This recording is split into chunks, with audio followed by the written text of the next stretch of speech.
When we make fusion energy a reality, energy will become so plentiful that it will no longer be a limited resource. This will change the world as we know it.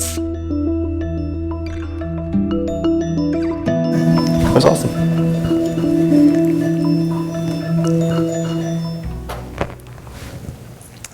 Hello and welcome to you all. I'm Frances Steed Sellers, an associate editor at the Washington Post, and I'm delighted to welcome two innovators in the energy solutions space. So first, Tammy Ma, here on my left. Tammy was recently recognized by the Post Next series. She is the director of the Livermore Institute for Fusion Technology. And congratulations, Tammy, on that recognition. I got to write a profile of her. Welcome. Thank you, Frances. Michael Gordon comes to us from Crusoe, where he is both the Chief Operating Officer and the Chief Financial Officer. And he's doing us a wonderful favor. He is speeding in here this morning because the CEO couldn't make it because of the travel delays. So a very warm welcome to you, Michael, too. Happy to be here. Thank you for having us. So I would like to start by talking a little bit about the backstories. Tammy, you, as I know, wanted to be an astronaut, and then got caught by the bug when you were doing an internship at Livermore. And you described to me how you wanted to tackle the hardest scientific problems that humans can go after. Tell me a little bit about how that happened. Well, I've always loved just science in general. The idea that you can actually help unlock the mysteries of the universe and use that to shape the future. And I had the privilege of interning at Lawrence Livermore National Lab between high school and college. And I actually got to tour the facility that I now work at, the National Ignition Facility. At that time, it was under construction. I was a student, so I didn't really understand everything they were telling me, but I was just so wowed by the idea of big science and the idea that you can work on these enormous teams to make something incredible happen. And I caught the bug and came back to the lab after graduate school. So Michael, let's hear a little bit more about Crusoe's background. You started off, or the company started off, doing Bitcoin mining operations. And then you have moved from there to data centers and finally working with OpenAI. Tell us a little bit about that trajectory. Yeah, so I just joined the company myself, so I can't claim all the credit, but the backstory is fascinating and certainly drew me to the company, whereby Chase and Cully, the co-founders, saw the opportunity of taking stranded energy, right, so methane flare burn-offs in oil fields, attach that to generators and computers in the oil fields to mine Bitcoin originally. So a cheap, low-cost, efficient energy source. They then had the foresight to see the opportunity around AI. Last year, we sold off the Bitcoin mining business and really focused on building out and powering the AI infrastructure for the next decades. And so we both build data centers for other players, so Oracle in Abilene, Texas, where the end user customer is OpenAI. And we also run our own cloud, where it's often very the kind of cutting edge AI native players who maybe can't afford to build out a whole data center for themselves, and we run a cloud for them. So it's really been great fun to be able to enable all that. So let's dig a little bit further into the question of AI, and I'm going to start with you, Tammy, but I'll ask you, Chase, the same question. How is AI changing the energy equation? Not just demand, but also potential from AI to introduce or change how we think about energy and use energy. So we expect that by the year 2030, 8% of the electricity usage in the US will be to feed AI. To feed AI, okay. Just to feed AI. And so we expect that demand to grow considerably over time. So the question is, how do we meet those demands? There's soaring energy costs across the US as well. How do we make sure that energy is reliable, if possible, clean, abundant? And so right now, this administration and the US, we are on a mission to try to figure out how we can achieve energy security and energy sovereignty. And that is driving a lot of the developments you're seeing in the energy sector right now. Do you have further thoughts on that? Yeah, so I think it's critically important. I think to your question about how is it changing the equation, I think at least from what we see, the quantum of compute power is just so different, and the energy intensity of that is very different than what we're used to prior to the explosions in AI and accelerated computing. If you were talking about a data center, you would be talking in megawatts, you would be easily connecting to grid power, things would all be pretty straightforward. Now we're building gigawatt scale campuses, we're needing to come up with innovative solutions. The grid isn't always available or ready or won't be there right away. And so I think for us, that's where the fact that we have this sort of energy first orientation really comes in handy, and that sort of creativity and resourcefulness to work with the energy requirements and also make sure that they make sense in the community in the way that Tammy's saying. So it's a sort of broad question, and I don't think there's a simple answer, but we talk a lot about carbon reduction goals. Is AI making that harder, or do you see eventually it might help? I'll say right now, the demand for energy, we need that right now. And as a nation, as the world, we're turning, in many cases, back to the sources that we know of today, which are the carbon producing coal, oil, natural gas, right? And it's just because the demand is so great in this one moment. So great and so immediate. And so immediate. And the potential is so great and so. Exactly. But we need to broaden our view, and we need to look farther ahead and figure out what are the other energy sources out there that could help us meet that demand while maintaining a sustainable growth for the entire world. Jeff? Yeah, I think that's right. I think from our perspective, there's a sort of a time horizon question, right? There's sort of the immediate need and trying to find creative ways, to solve that. We've built, in Abilene, Texas, we built a natural gas plant on site to help sort of supplement things, and that will serve over time as a backup to the grid, as a more kind of clean, better alternative than diesel that people typically run, but also have really been experimenting with a whole wide range of technologies because the need is huge, and we want to do this in an appropriate and balanced and sustainable way. Now, you've mentioned clean, abundant energy, and of course you're the fusion expert right here. But what's the potential, say, in the next 10 to 20 years for fusion to be playing a role alongside renewables, next generation, and what we're already using and using more and more? Yeah, that's exactly right. The potential of fusion is enormous because, of course, fusion is the process that powers the sun. If we can harness it, it is clean, abundant, reliable, safe energy that can be kind of put out all over the world. Now, the problem is there's still a lot of technological and engineering challenges we still need to overcome to actually put fusion energy on the grid.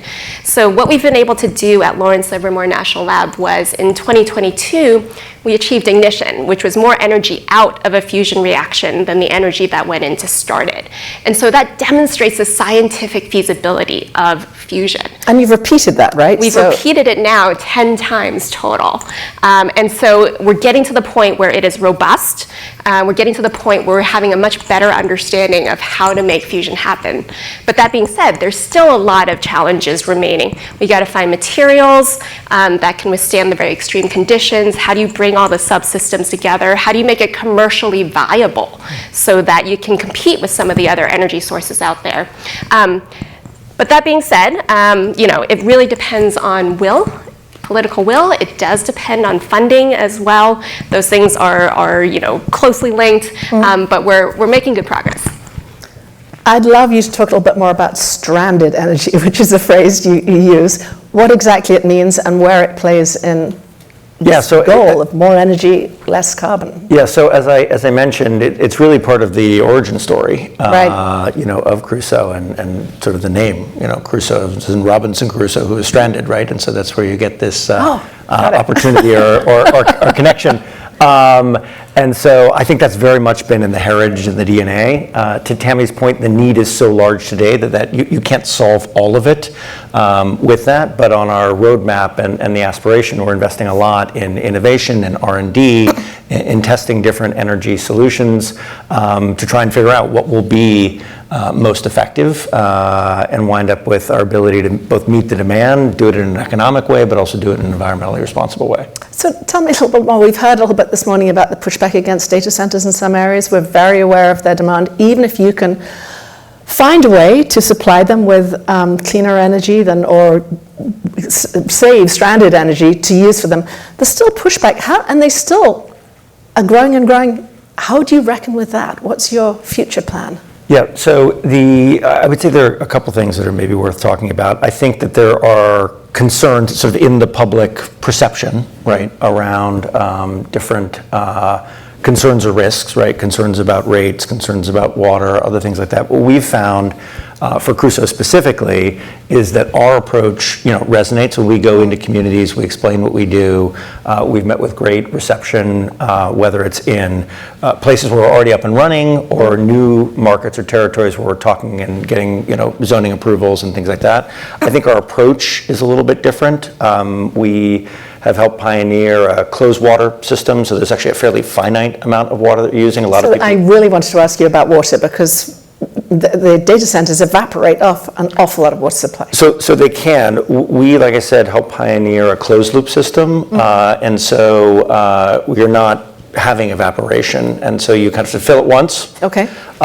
You're filling it with a fairly limited amount of water, about the amount of water that's about a little over 10% of what an average American household uses, and that stays as a closed loop system. Say that again, 10%? A little over 10% of what an average American household uses. So it's about, I think the average household is about 100,000 gallons. This is about 12,000 gallons to fill it, and then it runs as a closed loop system. So much better when people worry about water and things like that. So we're very aware of these topics and are trying to take an energy-first approach and an environmentally sound approach, and one that also partners with the community. And so far, I think our approach has been viewed as different and has resonated in the communities we're working in. So Tammy, you and I have talked a little bit about the challenges of getting from this experimental success, which you referred to commercial success. I know there are some really big scientific challenges, but also infrastructure challenges, right? If you were to think about getting fusion onto the grid, what would it take? And we have a mixed audience with a mixed degree of science expertise here, so give us a little bit more of an outline of how you imagine getting from this, as I said, experimental success to commercial success. Yeah, absolutely. Right now, we're seeing a lot of momentum in the fusion energy sector because there's a lot of new private company startups coming in. Over $11 billion that have been invested over the past couple years in over 55 different companies. Now, fusion, historically, the research there has resided within the public government-funded infrastructure, so at national labs, at universities. Right. What we're starting to see now and what we're working on is doing a lot of that tech transfer, is taking the knowledge and technology developments that have happened in the public sector and putting it out to the private so they can take it and figure out how to commercialize, how to scale up, how to work out the supply chains as well. And so that really is a national imperative, a strategic imperative right now, because the potential market is so large. How do we build up the entire ecosystem? While we're doing that fundamental R&D to make fusion work, how do we build up the supply chains and the overall industry so that we can scale what we have in the lab right now all the way up to a power plant? And that means building all of these different components too. Right? The fuel cycle, the walls, the blankets, how do you extract the energy? All of that has to come together. So there's still, like I said before, a lot of work to do. But it will take public-private partnerships. It will take committed, continual public investment as well still. We need government to support. We got to figure out the regulations. And then we got to work with the local and the communities as well to change the perception behind these different energy sources as well, so we can figure out what's best for the U.S. going forward. I'm going to ask you both about public-private partnerships in a moment, but Michael, first tell me about, from a private perspective, how you see moving ahead, scaling in the next 5 to 10 years, and actually does fusion play a role in your future?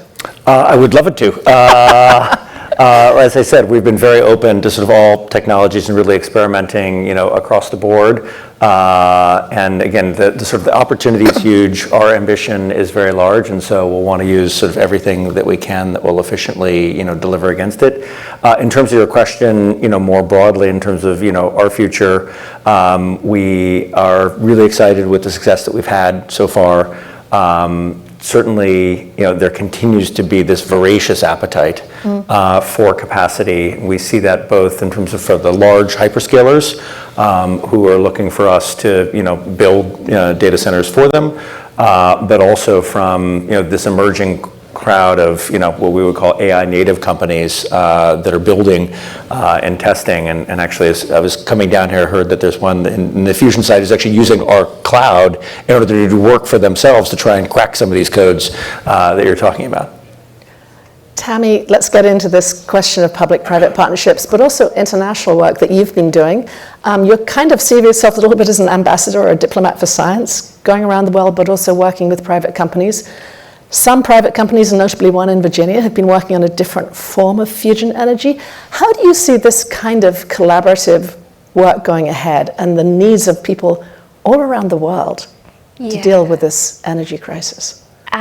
So fusion is a big challenge, and it's going to take international collaboration and partnerships to make it happen.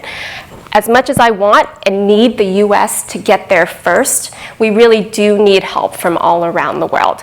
And the way the world works today, supply chains are so international, they're so global. We're gonna have to source from around the world.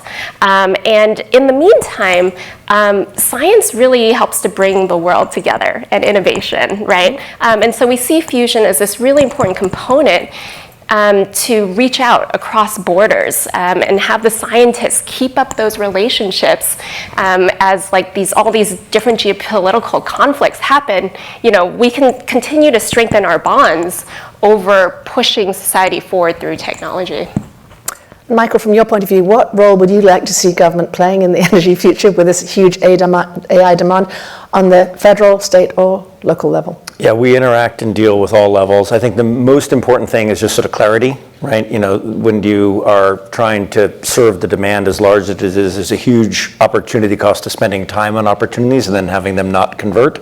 And so I think sort of the clarity and the consistency is probably the most important thing that we can get from regulators. Again, we've worked very closely at all levels, state, federal, local, and had very good partnerships and sort of really excited to continue to do that. But I think the sort of clarity and consistency is probably the most helpful thing, because when you think that these are very large, capital, tens of billions of dollars over long time horizons, and so when you're investing in them, or if you're a financing source and you're funding them, you're looking at long timetables and long payoffs, and so you want to know that the rules of the game aren't going to change. So this show is part of the Washington Post's Building America series, and we're trying to look at the next 250 years. We're at a pivotal moment in terms of energy, and think about how America builds, manufactures, and innovates in the next 250 years. So Tammy, starting with you, America's long been held as an innovator in this space. The leading, do you see threats now with cuts in funding across the science area? How optimistic are you looking ahead? I think we have a long legacy of openness here in the US and being able to support innovation through strong infrastructure. And like Michael said, clarity is a big piece of that, right? Having structures that can help us protect property, intellectual property, knowing that regulations are in place and there is the rule of law, that is what really supports innovation. And looking ahead into these strategic technologies like fusion, which will be absolutely transformative, it is so important that we continue to stick to that. And we continue, of course, to support innovation, support science and technology through strong government funding of those institutions that we have today. Thank you. And Michael, when you're looking ahead from this private perspective, what do you think the most important thing America should be doing, again, with this trajectory towards? Yeah, to me, I think the key thing is, defining or contemplating or considering sort of this AI structure as critical infrastructure. I think that's probably the most important thing when I think about our competitiveness from a geopolitical standpoint, our ability to continue to invest and innovate. I think understanding the mission criticality, if you will, of the infrastructure is probably the most important thing. Last word from each of you. How optimistic are you going ahead? It's a great moment, right? Oh, I'm incredibly optimistic. There is so much momentum right now in the energy space, and certainly in the fusion space, and brilliant minds joining the field. I see a very bright future. Brilliant minds joining the field. Michael? Yes. No, very optimistic. Despite my long title, it has COO and CFO. Maybe the CFO you would expect would be more skeptical or pessimistic, but both sides of the house very optimistic. So. Very optimistic. That's wonderful. Thank you very much, both of you, for joining us today. Thank you. So unfortunately, that's all we have time for. Thank you so much for our audience for joining.